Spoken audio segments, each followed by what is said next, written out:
بسم اللہ الرحمن الرحیم۔ آج ہم scientific foundation of food preservation کے سلسلے میں بات کریں گے۔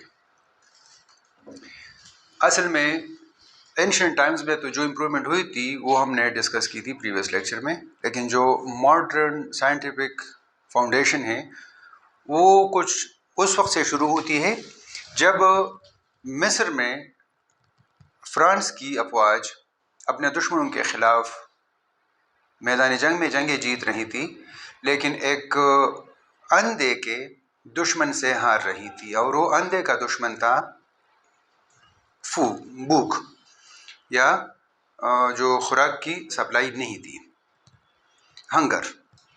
تو اس میں سے ان کے جو بادشاہ تھے اس وقت کے، نیپولین بوناپارٹ، انہوں نے اعلان کیا کہ جو خوراک کی ترسیل اور سپلائی کا ایک مؤثر اور محفوظ طریقہ دریافت کرے گا، معلوم کر لے گا، تو اس کو 12,000 فرانس کی جو کرنسی ہے فرانک، وہ دیے جائیں گے۔ اس کے لیے مختلف لوگوں نے کوششیں شروع کر دی۔ ان میں سے ایک بندہ تھا نکولس ایپرٹ، وہ کنفیکشنر تھا، بیکری وغیرہ کا کام کرتا تھا۔ تو انہوں نے ایک طریقہ معلوم کر لیا اور اس طریقے سے انہوں نے خوراک کو محفوظ بنایا۔ وہ طریقہ چونکہ نکولس ایپرٹ نے شروع کیا تھا، وہ ان کے نام سے اس کو آرٹ آف ایپرٹائزیشن یا آرٹ آف کیننگ، اصل میں وہ کیننگ کا طریقہ کار تھا، کیننگ کا طریقہ تھا جس سے وہ خوراک کو محفوظ بناتا تھا، تو اس کو کیننگ کا موجد یا بانی بھی کہا جاتا ہے۔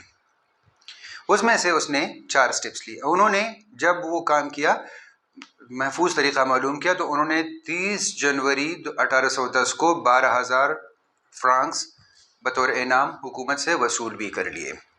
ان کا طریقہ کار کچھ اس طرح تھا کہ وہ خوراک کو باٹلز میں رکھتا تھا احتیاط سے، اور پھر احتیاط سے ان کو بند کر لیتا تھا۔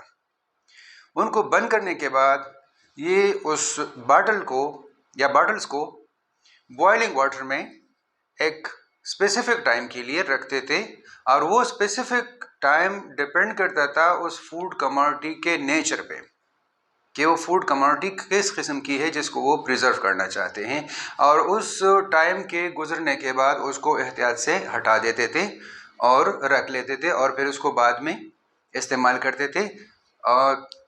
تو اس طریقے سے انہوں نے وہ طریقہ بھی دریافت کر لیا، لیکن ان کو خود پتہ نہیں تھا کہ اس طریقے میں کیا کچھ ہوتا ہے۔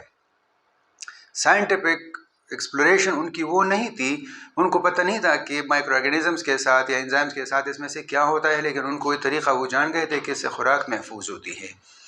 یہ ہمارا پہلا لیکچر ہے اس سلسلے میں۔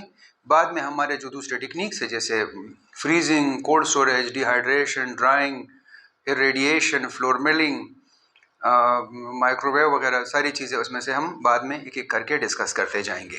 Thank you.